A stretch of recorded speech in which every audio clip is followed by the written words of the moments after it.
যারা চায় বাংলাদেশটি আফগানিস্তান বা অন্যান্য রাষ্ট্রের মতো ব্যর্থ রাষ্ট্রে পরিণত হোক, তাদের জন্য এখন সবচেয়ে বড় বাধা হচ্ছেন জনাব তারেক রহমান। কোন রকম অসুস্থ স্বাস্থ্য সংকটে থাকা মায়ের পাশে তার দাঁড়ানোর চেয়ে অনেক বড় প্রশ্ন হয়ে দেখা দিয়েছে বাংলাদেশের রাজনীতির গতি প্রকৃতি এবং সেই সঙ্গে বাংলাদেশের মানুষের ভাগ্য, বাংলাদেশের ভাগ্য কোন দিকে যাবে সেটার সঙ্গে তার ফেরা না ফেরা। সেই চুক্তির কোনো ভ্যালিডিটি থাকে না। সেই চুক্তি যে কোনো সময় আসলে রাজনীতির প্রয়োজনে এবং দেশের প্রয়োজনে এটা কিন্তু উপেক্ষা করা সম্ভব। ট্রাভেল পাস শব্দটা শুনেছি, এটা সাধারণত বিদেশে গেলে পাসপোর্ট হারিয়ে টারিয়ে গেলে আমরা দেশে ইমার্জেন্সি ফেরার জন্য ট্রাভেল পাস নেই। ট্রাভেল পাসের কাজ হচ্ছে একবারই আপনি ব্যবহার করতে পারবেন, এটা ব্যবহার করে আপনি আর কখনো দেশের বাইরে যেতে পারবেন না। নির্বাচন নিয়ে, ইলেকশন নিয়ে আপনি যে কনফিউশনের কথা বললেন, সন্দেহের কথা বললেন, যদি ফেব্রুয়ারিতে নির্বাচন না হয় সেটার জন্য বিএনপি যেহেতু এখন সবচেয়ে বড় দল, বিএনপির ব্যাকআপ প্ল্যান আছে? নির্বাচন যদি সত্যি আমাদের মানে কখনো যখন সত্যি সত্যি নির্বাচন হবে এবং নির্বাচনের আগে দলগুলো তাদের ইশতেহার দেওয়ার সুযোগ পাবে, নির্বাচনের আগে তাদের প্রতিশ্রুতিগুলো দেওয়ার সুযোগ পাবে, তখন কিন্তু আমার মনে হয় পরিস্থিতি পাল্টানোর একটা বড় সুযোগ তৈরি হবে। জনগণ আসলে কার কথা বিশ্বাস করবে? সরকারের মহল থেকেই এত রকম কথা হয় বিকজ ইট স্টার্টেড ফ্রম প্রধান উপদেষ্টার বলা যে 100 বছর মানুষ আমাকে ক্ষমতায় দেখতে চায় থেকে শুরু করে এই ফেব্রুয়ারি নির্বাচনের তফসিল ঘোষণা, এক একবার এক এক কথা, এক এক উপদেষ্টার এক এক কথা। আমরা তো এই সমস্ত খুব সুন্দর সুন্দর নাম টাম দেখলাম, পরে তো দেখি যে ওই যে তুষার ভাই যেটা বলছে যে এর গর্ত থেকে বেরোয় বলতেছে যে আমি অমুক, ও গর্ত থেকে বেরোয় বলতেছে আমি তমুক। তো এখন এই যে জুলাই মঞ্চ নাম দিয়ে করতেছে মানে কি, সে তো তার চিন্তা চেতনাটা তো আর একটা জায়গায়। কারণ একটা রাজনৈতিক দলের প্রকাশ্য অপ্রকাশ্য এত উইং, সেই উইংগুলি খেয়ে হারায় ফেলে যে সে তো আসলে এনসিপি না, সে তো অন্য। কিন্তু ওই যে ধরা খাচ্ছে তখন মানে এনসিপি যে শোকজ করতেছে, সেই খেলার একটা আমরা বড় প্রমাণ পেলাম। রাজনৈতিক বাস্তবতার এই পরিস্থিতি প্রত্যাশিত পর্যায়ে উপনীত হওয়া মাত্রই স্বদেশ প্রত্যাবর্তনে আমার সুদীর্ঘ উদ্বিগ্ন প্রতীক্ষার অবসান ঘটবে বলেই আমাদের পরিবার আশাবাদী।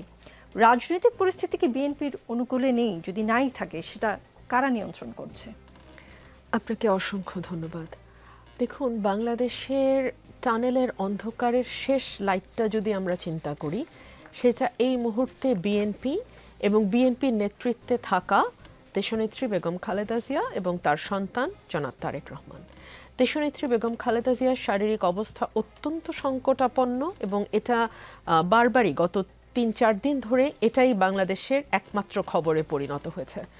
এবং যেহেতু দলের দায়িত্ব 2018 সাল থেকে এখন পর্যন্ত 25-এর শেষ পর্যন্ত জনাব তারেক রহমানের হাতেই আছে, সুতরাং যারা চায় না যে বাংলাদেশটা একটা স্থিতিশীলতার দিকে যাক, যারা চায় না বাংলাদেশে গণতান্ত্রিক উত্তরণ ঘটুক, যারা চায় না বাংলাদেশে একটি নির্বাচিত সরকার আসুক, যারা চায় না বাংলাদেশের রাজনীতি যেই গণতান্ত্রিক পথযাত্রা শুরু করেছিল 90-এর দশকে, হোঁচট খেয়েছে ডেফিনেটলি, কিন্তু সেখান থেকে আবার উঠে দাঁড়াক, এবং যারা চায় বাংলাদেশটি আফগানিস্তান বা অন্যান্য রাষ্ট্রের মতো ব্যর্থ রাষ্ট্রে পরিণত হোক, তাদের জন্য এখন সবচেয়ে বড় বাধা হচ্ছেন জনাব তারেক রহমান।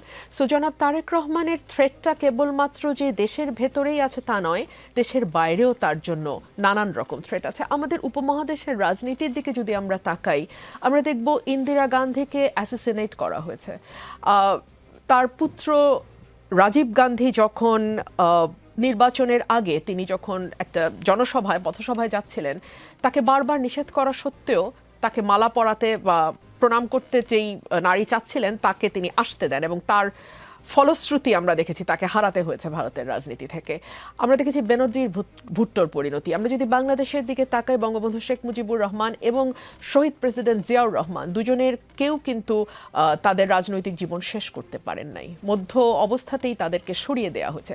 সুতরাং আমাদের এই উপমহাদেশের রাজনীতি, এবং এখন last but not the least Imran খানের অবস্থা কি আমরা জানি না, এটা নিয়ে নানান রকম কানাঘুষো আছে, কিন্তু আসলে ওনার কি অবস্থা উই ডু নট নো, নানান রকম কথা শোনা যাচ্ছে।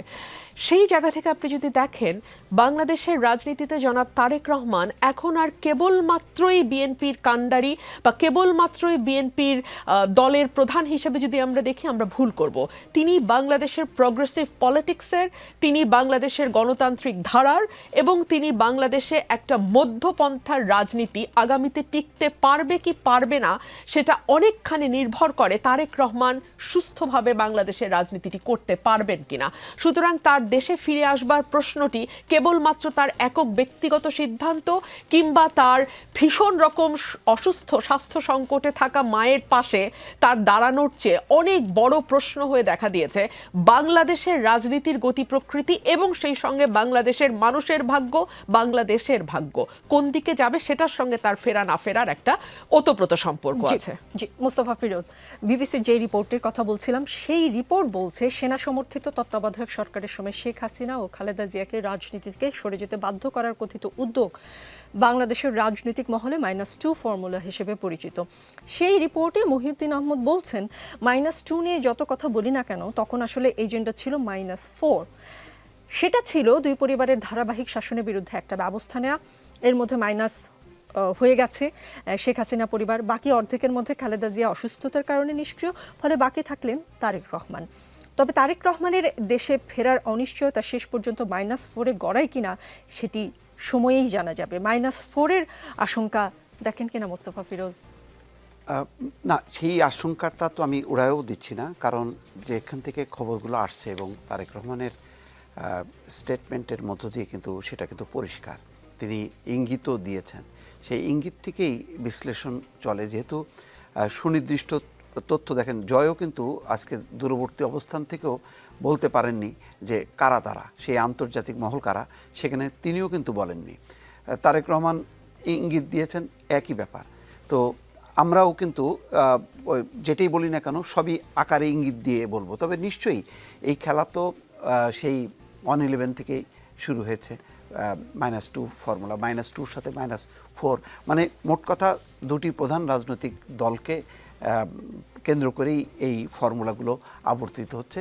তো দুর্ভাগ্যজনক হচ্ছে যে এই ফর্মুলার একটা অংশ, যেমন আওয়ামী লীগ নিজেই এটা বরণ করে নিয়েছে, নিজেই এমন একটা শাসন ব্যবস্থা চাপিয়েছে যে সেই শাসনের এমন পতন ঘটেছে যে সেখান থেকে আর কেউ যে তাকে তুলে নিয়ে আসতে পারবে সেই অবস্থাটা রাখেনি। তো বিএনপি খুব কেয়ারফুলি, যেটা আমাদের ব্যারিস্টার আপা বলছিলেন, যে একটা মধ্যপন্থা পথ নিয়ে তারা এগোচ্ছে, এবং এটাও কিন্তু বিপজ্জনক। কারণ এটার বিপজ্জনক আমরা গত 1 বছরের দেখলাম, নানা রকম শক্তি, মব কেন্দ্রিক যে শক্তিগুলো চেপে বসছে, এবং আরও অনেকগুলো শক্তি তার সাপোর্টে আছে যারা কিন্তু আসলে নির্বাচন চায় না। যখনই নির্বাচন চাইবে না, যখনই মনে করা হবে যে সংস্কার চলতে থাকুক, এটা হোক ওইটা হোক, তখনই বুঝবেন যে এখানে কিন্তু আছে, যদি কিন্তু আছে। কারণ যখন নির্বাচিত সরকার রান করতে থাকে তখন কিন্তু ষড়যন্ত্র কিন্তু দূরে সরে যায়, আর যখন নাকি নির্বাচন থাকে না তখন ষড়যন্ত্র চেপে বসে। সুতরাং যেই ধারাবাহিকতাটা শুরু হয়েছিল সেই 1-11-এর সময় থেকে, সেটা যে শেষ হয়ে গেছে এটা আমরা কোনোভাবেই বলতে পারি না। আবার নতুন করে আসলো আলোচনায় জয়ের এক বক্তব্যে আর তারেক রহমানের সর্বশেষ বক্তব্যে। কারণ দেখেন, এরকম বক্তব্য দেওয়ার পর আজকে যখন নাকি জরুরি সংবাদ সম্মেলন ডাকলো বিএনপি, তখন আমি ভাবছিলাম যে তারেক রহমানের ওই ফেসবুক স্ট্যাটাস নিয়ে যে ধূম্রজাল তৈরি হয়েছে, যে কিসের জন্য তিনি আসতে পারছেন না, মানে কোন কারা নিয়ন্ত্রণ করছে, কারা বাধা দিচ্ছে, একদম পরিষ্কার কথা যে তারেক রহমান যেটা বলতে চেয়েছেন, আমি যেটা বুঝি যে দেশে আসতে তাকে বাধা দেয়া হচ্ছে, দেশে ফিরলে তার জীবন হুমকির সম্মুখীন। তাহলে নিশ্চয়ই এমন কোনো গোষ্ঠী কথা তিনি চিন্তা করেন বা জানেন, তার কাছে তথ্য আছে। তো সেটার ব্যাপারে আজকে বিএনপি যদি পরিষ্কার করে খোলাসা করে বলতো তাহলে আমরা বুঝতাম, কিন্তু বিএনপিও কিন্তু আজকে বলেনি। ফলে আবারও কিন্তু সেই নির্বাচন আবার শিডিউলও পিছিয়ে গেল 1 সপ্তাহ। সব মিলিয়ে কিন্তু নির্বাচনটা যেভাবে জোয়ারটা উঠলো, হঠাৎ করে কিন্তু আস্তে আস্তে কিন্তু এখন থেমে যাচ্ছে। এটা আমি মনে করি যে গণতন্ত্রের জন্য একটা বিপদ, এবং ষড়যন্ত্রকারীরা আস্তে আস্তে হয়তো এটার সূত্র ধরে বা এই পথ ধরে আস্তে আস্তে এগোতে থাকবে। আমরা হয়তো আর কিছুদিনের মধ্যে সেই বিষয়টা পরিষ্কারভাবে আরো হয়তো দেখতে পারবো। হবে। জি, আব্দুল নূর তুষার, বিবিসির ওই রিপোর্টে বিএনপির কিছু সূত্র বলছে যে তারেক রহমানের ফেরার বিষয়ে প্রভাবশালী কয়েকটি দেশের আপত্তির বিষয়টি কাজ করে থাকতে পারে। তবে কোন দেশ, কেন, কিভাবে তাদের এই আপত্তির কথা জানিয়েছে তা সূত্রগুলো নিশ্চিত করতে পারেনি। রাজনৈতিক বিশ্লেষক মহিউদ্দিন আহমদ বলেছেন যে ফেসবুকে তারেক রহমান যা বলেছেন তাতে মনে হয় দেশে আসার বিষয়টি তার নিজের উপর নির্ভর করেন এবং আরও অনেক ফ্যাক্টর আছে যার উপর তার নিয়ন্ত্রণ নেই। উইকিলিক্সের ফাঁস হওয়া প্রতিবেদনে তারেক রহমানের বিষয়ে যুক্তরাষ্ট্রের আপত্তির বিষয়টি সামনে এসেছিল এবং যে যাই বলুন না কেন ভারত ও যুক্তরাষ্ট্রের নীতির পরিবর্তন না হলে তারেক রহমান দেশে ফিরবেন কোন ভরসায়? বাংলাদেশের রাজনীতি অনেকটাই নির্ভর করে ভারত ও যুক্তরাষ্ট্রের চাওয়ার উপরে। মহিউদ্দিন আহমদ বলেছেন 1/11-এর সময় কিছু ব্যাপার ছিল, তারেক রহমান এক ধরনের মুচলেকা দিয়ে দিয়েছিলেন। খালেদা জিয়াও বলেছিলেন যে তারেক লন্ডনে পড়ালেখা করবেন, রাজনীতি করবে না। আমরা জানি না সেই অঙ্গীকারের মেয়াদ শেষ হয়ে গেছে কিনা, তিনি বাংলাদেশের পাসপোর্ট নিয়েছেন কিনা তাও পরিষ্কার না। মহিউদ্দিন আহমেদের বিশ্লেষণ নিয়ে কোনো আপত্তি, দ্বিমত, আমি সহমতের জায়গা প্রথম আছে কিনা? একটা কথা বলি, সেটি হচ্ছে যে রাজনীতিবিদকে রাজনীতি করব না এরকম মুচলেকা চাপ প্রয়োগ করে নিলে এই মুচলেকা আসলে আইনের দৃষ্টিতে বৈধ না। কেন? আইনের দৃষ্টিতে আপনি কোনো চুক্তি, কোনো কিছু চাপের মুখে করতে পারবেন না। স্বেচ্ছায় সজ্ঞানে সুস্থ মস্তিষ্কে করতে হবে। এখানে লয়ার আছেন, হ্যাঁ। তো স্বেচ্ছায় সজ্ঞানে সুস্থ মস্তিষ্কে যে কাজটি হয় নাই, একটি প্রতিকূল পরিবেশে যে চুক্তিটি স্বাক্ষরিত হয়েছে, সেই চুক্তির কোনো ভ্যালিডিটি থাকে না। সেই চুক্তি যে কোনো সময় আসলে রাজনীতির প্রয়োজনে এবং দেশের প্রয়োজনে এটা কিন্তু উপেক্ষা করা সম্ভব। এবং মানুষের যদি চাহিদা হয়, একটা মজার বিষয় বলি, দেখবেন এই সরকার যা কিছু করছে বলছে জনগণের অভিপ্রায়। তো জনগণের অভিপ্রায় শুধু তাদের বেলায় কাজে লাগবে আর তারেক রহমানের বেলায় কাজে লাগবে না, কিংবা অন্য কোনো রাজনীতিবিদের বেলায় কাজে লাগবে না, কথাটা তো ঠিক না। জনগণ যদি অভিপ্রায় করে তাহলে এই মুচলেখার কোনো অর্থ নাই। এরকম মুচলেখার চাইতে আমি বরং বলবো এই যে চাঁদাবাজদেরকে ছাড়িয়ে আনা হয়েছে যে মুচলেখা দিয়ে, ওগুলা আগে চিন্তা করেন। সেই মুচলেখাগুলো দিয়ে কি তারা চাঁদাবাজি বন্ধ করেছে? সেটা তো করে নাই। একজন নাগরিকের বাংলাদেশে উনি যদি নাগরিক হয়ে থাকেন তার রাজনীতি করার সম্পূর্ণ অধিকার আছে, এটা সাংবিধানিক অধিকার। সাংবিধানিক অধিকার আপনি মুচলেখা দিয়ে কি করে কেড়ে নেন? এটা কারো কাছ থেকে কেড়ে নেওয়া যাবে না, এমনকি পতিত স্বৈরাচারের কাছ থেকেও না। এই কারণে যে এটা অধিকার, ওনাদের শাস্তি হইতে পারবে, ওনাদের শাস্তি হবে, ওনাদের বিচার হবে, সব কিছু হবে। আপনি কনভিক্টেড আসামিও যদি জেল খাটার পর বের হয়ে আসে, আপনি তার রাজনীতির অধিকার কেড়ে নিতে পারেন? নেলসন ম্যান্ডেলা 27 বছর জেল খেটে বের হয়ে এসে রাজনীতি করে নাই, প্রেসিডেন্ট হয় নাই। তো এগুলো আসলে উদ্ভট কথা। দ্বিতীয় কথা হচ্ছে, একজন দলের নেতা আর একজন দলের নেতা যার সম্ভাবনা রয়েছে ভবিষ্যতে একটি সরকার গঠিত হলে সেই সরকারের নেতৃত্ব দেওয়া এবং তার সঙ্গে দেশের নেতৃত্ব দেওয়া, এরকম একজন নেতার চলাফেরা আসলেই কিন্তু তার নিজের উপর নির্ভর করে না। বিগত সরকারের প্রধানমন্ত্রীর কথা চিন্তা করেন, কিংবা অন্যান্য বড় নেতাদের কথা চিন্তা করেন, বিশেষ করে প্রধানমন্ত্রী, তার যে নিরাপত্তা এবং তার পরিবারের যে নিরাপত্তা ছিল, উনি কি নিজের ইচ্ছায় কোথাও যেতে পারতেন? ডি ফ্যাক্টো এটা তো ধরে নিতে হবে যে বাংলাদেশে ভবিষ্যতে যে রাজনীতি হতে যাচ্ছে এবং যে নির্বাচন হতে যাচ্ছে, সেখানে তারেক রহমান একজন গুরুত্বপূর্ণ কুশীলব এবং তার নিরাপত্তার বিষয়টি নিশ্চয়ই তার নিজের ইচ্ছার উপরে নির্ভর করবে না। তার নিশ্চয়ই অনেকগুলি বিষয় বিবেচনায় নিতে হবে। একটা হচ্ছে টাইমিং, উনি কখন ফিরবেন। উনি যদি এখন ফিরেন মনে করেন, তাহলে কি হবে? ওনাকে ঘিরে একটা বিশাল ভিড়, ঢাকা শহর বন্ধ হওয়া, নানান রকম জটিলতা তৈরি হবে। দ্বিতীয় হচ্ছে, এখনো তফসিল ঘোষিত হয় নাই। ধরেন উনি ফিরলো, তফসিল ঘোষিত হইল না, কেউ তফসিল ঘোষণা করলো না এবং না করে বসে থাকলো, তো উনি এইখানে কি করবেন সারাদিন? এই মানে কি বলে, এক ধরনের মৌখিক এবং অন্যান্য লড়াইয়ে তিনি ব্যস্ত থাকবেন। ফলে নিশ্চয়ই কোনো একটা টাইমিং এর ব্যাপার আছে। তাছাড়া এমনিতে চিন্তা করেন না, উনি ওনার অসুস্থ মাকে দেখতে যাবেন, কিন্তু আপনার কি মনে হয় দলীয় নেতা কর্মীরা তার পেছনে পেছনে এবার কি আর ঘিরে ফেলবে না? উনি বের হওয়ার সময় একটা ভিড়ের মধ্যে দিয়ে বেরোতে হবে, ঢোকার সময় একটা ভিড়ের মধ্যে দিয়ে ঢুকতে হবে। ফলে নিশ্চয়ই টাইমিং একটা ইম্পর্টেন্ট বিষয়। দ্বিতীয় হচ্ছে মায়ের প্রতি সন্তানের ভালোবাসা। এইটা নিয়ে প্রশ্ন করার কোনো সুযোগ আমাদের কারো নাই। মা সন্তানের যে ভালোবাসা, সেটা তাদের দুইজনের। এটা কি সম্ভব যে মাকে তার সন্তানের চাইতে অন্য কেউ ভালোবাসবে? তার দলের লোকেরা, দেশের অন্য লোকেরা, বিরোধী দলের লোকেরা, ফেসবুকে যারা সমালোচনা করে তারা? ডেফিনেটলি উনি যদি ফিরে না আসে তাহলে নিশ্চয়ই সেই রকম ভ্যালিড রিজন আছে। এই জায়গাটাতে আমাদেরকে বিশ্বাস করতে হবে।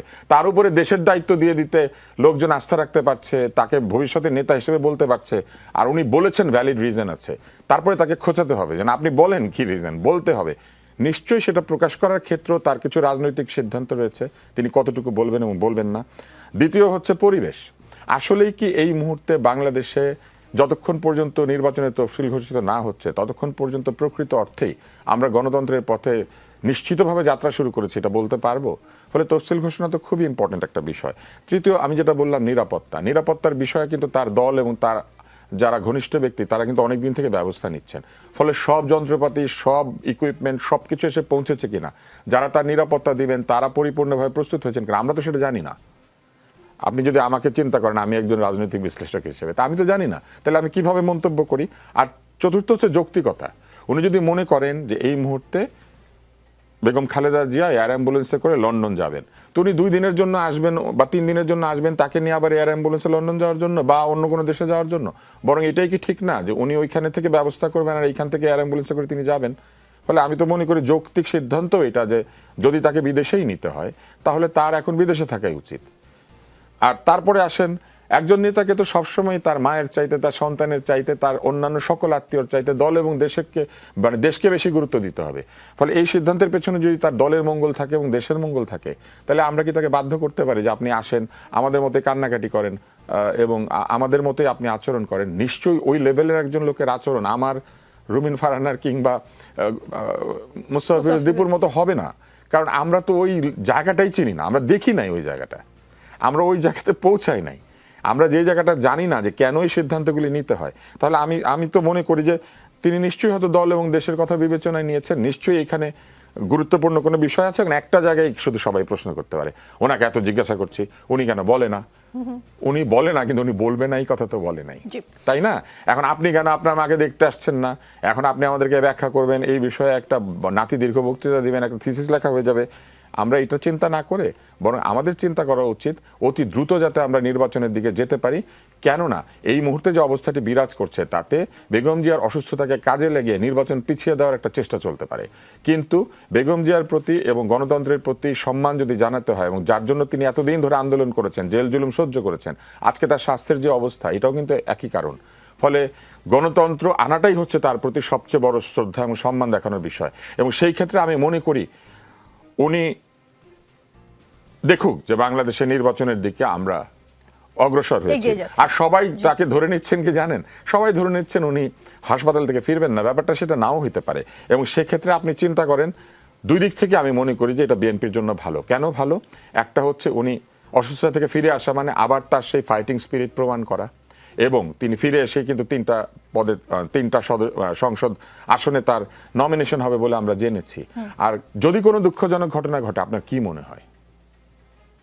তখনও পুরো জাতি এবং জনগণ তার প্রতি শোক এবং তার প্রতি শ্রদ্ধা এবং সম্মান জানাতে গিয়ে যে ভোট দিত না, সেও বিএনপিকে ভোট দিবে।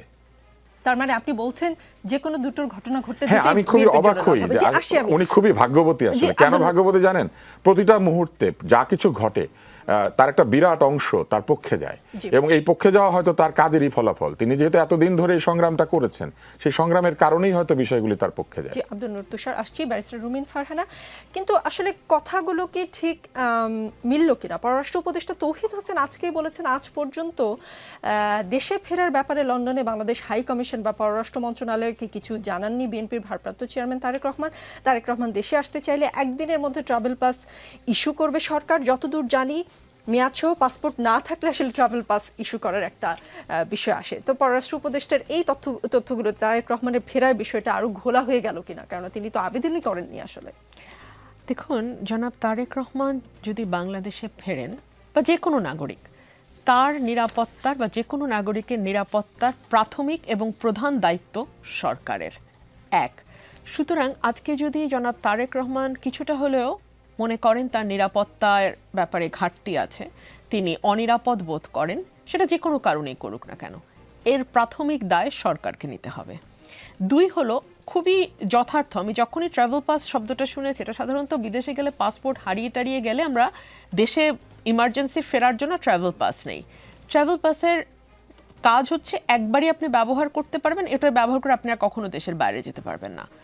তাহলে ট্রাভেল পাসের কথা কেন আসছে, এই প্রশ্নটা তো থাকে। আর 3 হচ্ছে সরকার কি আসলে চাইছে যে বাংলাদেশটা গণতন্ত্রের দিকে উত্তরণ ঘটুক? এই প্রশ্ন আমি করছি এ কারণেই যে আমরা প্রথমে শুনেছিলাম ডিসেম্বরের 3-4 তারিখেই তফসিল ঘোষণা করা হবে। গতকালকে দেখলাম তফসিল ডিসেম্বরের মাঝামাঝি সেকেন্ড উইকে তফসিলের ঘোষণা করার একটা সম্ভাবনার কথা জানানো হয়েছে। বাংলাদেশে কি আদৌ ফেব্রুয়ারিতে নির্বাচন হবে? এই প্রশ্নটি আমার না, এই প্রশ্নটি আমি যার সঙ্গেই দেখা হয়, তিনি নাগরিক সমাজের সদস্য হোক কিংবা তিনি একেবারেই সাধারণ খেটে খাওয়া আমার কনস্টিটিউয়েন্সির একজন ভোটার হোক? এই প্রশ্নটি আমাকে সর্বক্ষণ শুনতে হয় এবং আমি নিশ্চিত যে আপনারা যারা এখানে আজকে উপস্থিত আছেন, আমার সহ আলোচক এবং আপনি নিকোল, আপনাদেরকেও এই প্রশ্নটা প্রচুর শুনতে হয়, বাংলাদেশে কি আসলে নির্বাচন হবে? কেন? প্রশ্নটা এ কারণেই শুনতে হয় যে নির্বাচন আসার আগে যে এক ধরনের পরিবেশ তৈরি হওয়ার কথা, যেরকম পরিবেশ আমরা 91-তে দেখেছি, 96, 2001-8-এ দেখেছি, সেরকম কোনো বাতাস কিন্তু আমরা এখন লক্ষ্য করি না। চারদিকে খুবই থমথমে একটা পরিস্থিতি। কিছুদিন আগে রাজনীতি নিয়ে খুবই উত্তাপ ছড়াচ্ছিল চারপাশে, এনসিপি জোট হচ্ছে না, জামাতের বড় বড় হুঙ্কার, গণভোট আগে না হলে তারা নির্বাচনই করবে না, কিংবা বিএনপির সঙ্গে কোন দল জোট করছে কোন দল করছে না, বিএনপির 63টা আসনে কারা মনোনয়ন পাচ্ছে, বিভিন্ন জায়গায় যারা মনোনীত হয়েছে তাদের মধ্যেও কন্দল, অর্থাৎ নানান রকম ভাবে রাজনীতির মাঠটা খুবই উত্তপ্ত ছিল। আপনি লক্ষ্য করে দেখবেন গত কয়েকদিন ধরে রাজনীতির মাঠ একেবারেই শীতল এবং ঠান্ডা। যারা রাজনীতি বিশ্লেষণ করেন এমন অনেকেই খুবই স্পষ্ট এবং দ্ব্যর্থহীন ভাষায় বলছেন যে আর যাই হোক, ফেব্রুয়ারিতে তারা কোনো নির্বাচন দেখেন না। এবং আমি একজন রাজনীতির ছোট কর্মী এবং একজন শিক্ষার্থী হিসেবে আমিও মনে করি না বাংলাদেশে খুব দ্রুত কোনো নির্বাচন হতে যাচ্ছে। সো আমি যদি আমার সহ আলোচক তুষার ভাইয়ের সাথে যুক্ত করি যে যদি এই মুহূর্তে বিএনপির ভারপ্রাপ্ত চেয়ারম্যান জনাব তারেক রহমান দেশে ফেরেন এবং ধরে নিলাম উনি ট্রাভেল পাস নিয়েই ফিরলেন কিংবা যেভাবে অন্যান্য যে প্রক্রিয়া আছে সেটা অনুসরণ করেই ফিরলেন, আসলে বাংলাদেশে ওনার এই মুহূর্তে ওনার ভূমিকাটা কি হবে? নির্বাচন হলে একটা ছিল দলকে এবং কর্মীদেরকে, নেতাকর্মীদেরকে নির্বাচনের দিকে নিয়ে যাওয়া, প্রস্তুত করা। যদি বাংলাদেশে নির্বাচনটা অনিশ্চিত হয়, যদি বাংলাদেশে আরও ঘোলাটে কোনো পরিস্থিতি তৈরি হয়, যেটা মহিউদ্দিন আহমেদ সাহেব বিবিসির রিপোর্টে বারবার ইঙ্গিত দিয়েছেন, তাহলে এই মুহূর্তে আসলে তার বাংলাদেশে আসাটা তার জন্যে, তার দলের জন্যে, দেশের জন্যে কতটুকু মঙ্গলজনক হবে। এবং দেশনেত্রী বেগম খালেদা জিয়া আলহামদুলিল্লাহ গতকালকে থেকে কিছুটা রেসপন্ড করছেন। উনি কিছু কথার হয়তো কিছু জবাব দিচ্ছেন, তরল খাবার ওনাকে অল্প অল্প করে দেয়া হচ্ছে, অর্থাৎ ট্রিটমেন্টে উনি রেসপন্স করছেন। এটাও অনেক বড় একটা পাওয়া। এবং ওনার এখন যেই বয়স এবং ওনার ভাইটাল অর্গানগুলার যেই অবস্থা, এবং যেটা 18 সালে ওনাকে সলিটারি কনফাইনমেন্টে নেওয়ার পর ওনার পুরো অবস্থা যেভাবে ডেটোরেট করেছে, সেখানে আমাদের কাছে মনে হয়, আমি জানি না, আমি ডাক্তার না, কিন্তু এইটুকু রেসপন্সটাও অনেক বড় ব্যাপার। সাধারণত নিউমোনিয়া এই বয়সে খুবই মারাত্মক একটা ঝুঁকি তৈরি করে। এই বয়সে নিউমোনিয়া খুব খারাপ। সো সেই জায়গা থেকে উনি যে কিছুটা রেসপন্স করছেন, ওনার অন্যান্য অর্গান মোটামুটি হয়তো বা ফাংশন করছে ঠিক মতো, আর কিছু না হলে ডাক্তারদের বোর্ড আছে, তারা যদি যেই মুহূর্তে সিগন্যাল দেবে এয়ার অ্যাম্বুলেন্স রেডি আছে ওনাকে নিয়ে দেশের বাইরে, এবং ওনার পরিবারের সদস্য সিথি আপা কিন্তু বাংলাদেশে আছেন এবং সর্বক্ষণ ওনার পাশে আছেন। সুতরাং ওনার একেবারে পরিবারের কেউ নেই তা কিন্তু নয়, এবং ওনার দুজন ভাতৃবধূও ওনার পাশেই আছেন। সো একেবারে পরিবারের কেউ নেই, বিষয়টি সেরকম নয়। জি, নির্বাচন কি হবে এই ধরনের একটা আলাপ আসলে চলছিল। রুমেন ফারহানা BYLCর যুব জরিপ বিশ্লেষণ করেছেন সাংবাদিক ডেভিড বার্গম্যান। জরিপটি 18 থেকে 35 বছর বয়সী 2545 জন তরুণের অংশগ্রহণে হয়েছে। 97% যুবক ভোট দিতে আগ্রহী। জরিপে দেখা গেছে বিএনপিতে ভোট দিতে চায় 20% তরুণ, 17% চায় জামাতে ভোট দিতে, মাত্র 3% একটা গ্যাপ। যদিও ডেভিড বার্গম্যান বলেছেন যে মার্জিন অফ এরর হিসাব করলে এই ছোট পার্থক্যটি মুছেও যেতে পারে, তার মানে বিএনপি জামায়াত সমানও হয়ে যেতে পারে। তরুণদের মাঝে বিএনপি জামাতের এই প্রায় সমান অবস্থা আপনাদের আতঙ্কিত করে না? দেখুন, আতঙ্কিত করা না করার বিষয় না, জরিপকেও শেষ কথা বলে ধরে নেবার কিছু নাই, তবে আবার উড়িয়ে দেবারও কিছু নাই।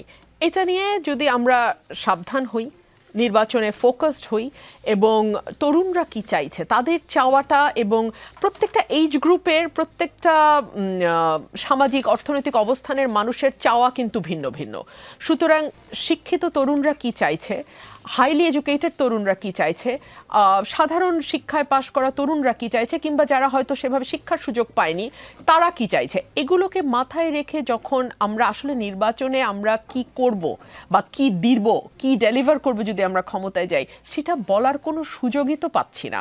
গত 1.5 বছর ধরে বাংলাদেশে সংবিধান এবং সংস্কারের বাইরে আপনি তো কোনো আলাপ শোনেন নাই, আমরাও কেউ শুনি নাই।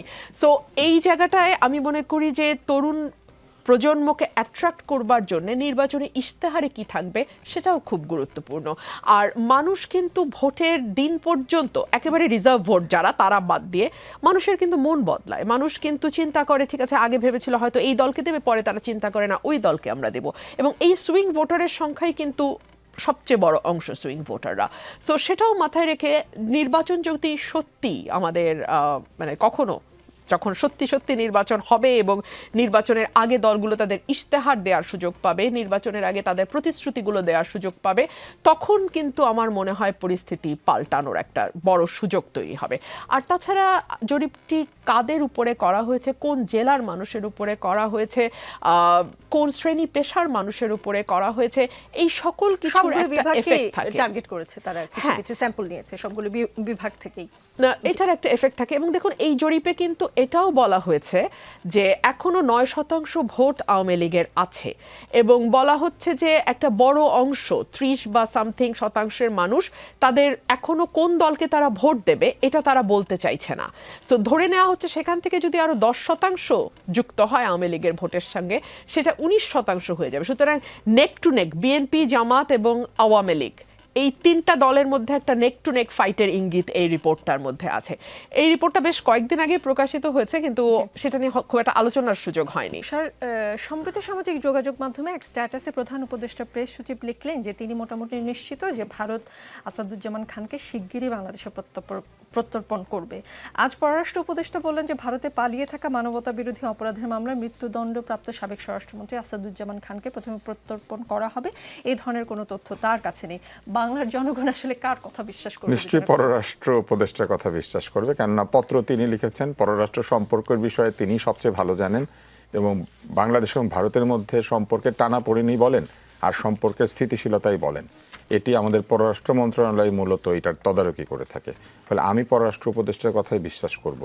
আর এই যে হঠাৎ করে বলে দেওয়া, এই ধরনের ভবিষ্যৎবাণী করা, এইটা কিন্তু আসলে প্রেস উইংয়ের কাজ না। প্রেস উইংয়ের কাজ হচ্ছে প্রধান উপদেষ্টা এবং সরকারের যে বক্তব্য আছে শুধু সেই বক্তব্যগুলি সুন্দর ভাষায় মানুষ বোঝে সেইভাবে আমাদের কাছে তুলে ধরা।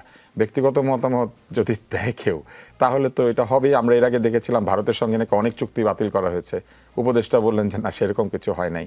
আমরা শুনেছিলাম সব চুক্তি খতিয়ে দেখে সব বন্ধ করে দেওয়া হচ্ছে। আমরা দেখলাম আদানির কাছ থেকে আরও বেশি বিদ্যুৎ কেনা হচ্ছে। আমি মনে করি যে কিছু কিছু ক্ষেত্রে তথ্যগতভাবে ভ্রান্তি এড়ানোর জন্য অথবা সমস্যা এড়ানোর জন্য এই ধরনের মন্তব্য না করাই উচিত, যেহেতু এটি দুই দেশের মধ্যে পররাষ্ট্র মন্ত্রণালয় এবং আইনি একটি আদান প্রদানের বিষয়। সেক্ষেত্রে প্রেস উইং এই তথ্যটা পররাষ্ট্র উপদেষ্টার কাছ থেকে নিয়ে কিন্তু এটা প্রদান করার কথা, কিন্তু তারা সেইটা না করে তাদের রিপ্রেজেন্ট করার কথা উপদেষ্টা মণ্ডলীকে এবং উপদেষ্টাকে, সেটা না করে তারা নিজের বক্তব্য দিয়ে দিচ্ছেন এবং পরে উপদেষ্টারা সেটার সঙ্গে তর্ক করছেন। জি, ব্যারিস্টার রুমিন ফারহানা, আমি আপনাকে শেষ সময়টুকু পুরোটুকু দিব বলে কয়েকটি প্রশ্ন জমিয়ে আপনার কাছে আসলাম। যে পরিস্থিতির কথা আপনি বলছেন, বিভিন্ন হিসেবের কথা বলছেন, যদি আপনাদের ভারপ্রাপ্ত চেয়ারম্যান তারেক রহমান দেশে ফিরতে না পারেন আসলে তফসিলের আগে অথবা নির্বাচনের আগে, অনেকগুলো ইকুয়েশন তো আপনি বললেন, দলের কোনো ব্যাকআপ প্ল্যান আছে? নিশ্চয়ই আছে এবং আমি বিশ্বাস করি আমাদের নীতি নির্ধারণী মহল যারা আছেন তাদের কাছে এই ব্যাকআপ প্ল্যান আছে এবং দল সেইভাবেই আগাবে। দেখুন 17 বছরে তো নানানভাবে চেষ্টা করা হয়েছে দলটিকে ভেঙে ফেলার, ছত্রচ্ছিন্ন করে ফেলার। আমরা তো প্ল্যান করে এগিয়েছি এবং অনেক সময় মনে হয়েছে যেটা অবিশ্বাস্য, দেশের বাইরে থেকে এত বড় একটি দলের নেতৃত্ব দেওয়া এবং এত বড় একটি দলকে পরিচালনা করা, সেটাও সফলতার সাথে আমরা করতে পেরেছি।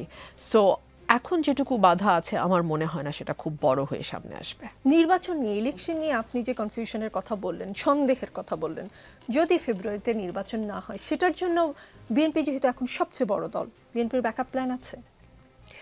আমি বিশ্বাস করি আছে, কারণ যেহেতু চারপাশ থেকে এই আওয়াজটা আসছে এবং কেউ সরকারের কোনো কথা বিশ্বাস করছে না। আপনার ঠিক আগের প্রশ্নটি এটি ছিল তুষার ভাইকে, যে আমরা আসলে কার কথা, মানে জনগণ আসলে কার কথা বিশ্বাস করবে।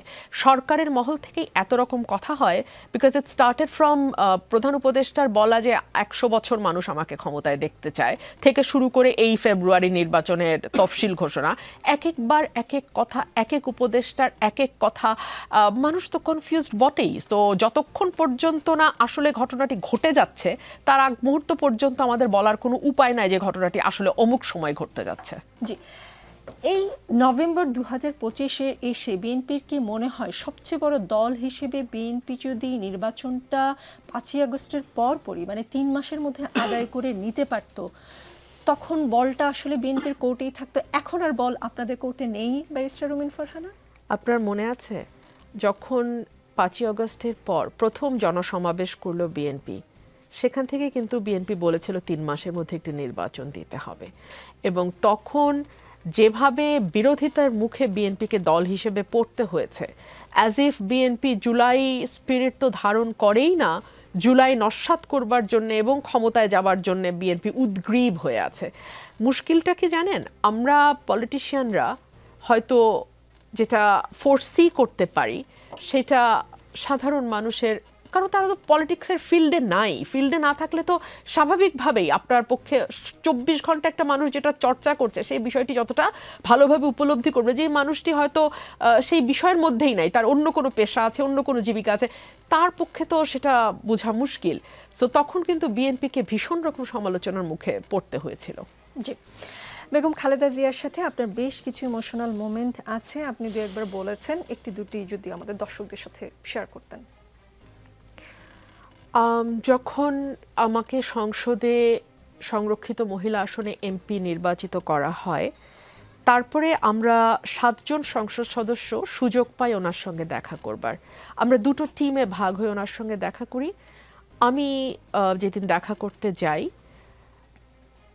দেশনেত্রী বেগম খালেদা জিয়া কিন্তু অত্যন্ত কম কথা বলেন, উনি মৃদুভাষী, স্বল্পবাক, এবং ওনার উচ্ছ্বাস বা কষ্ট উনি কখনো এক্সপ্রেস করেন না।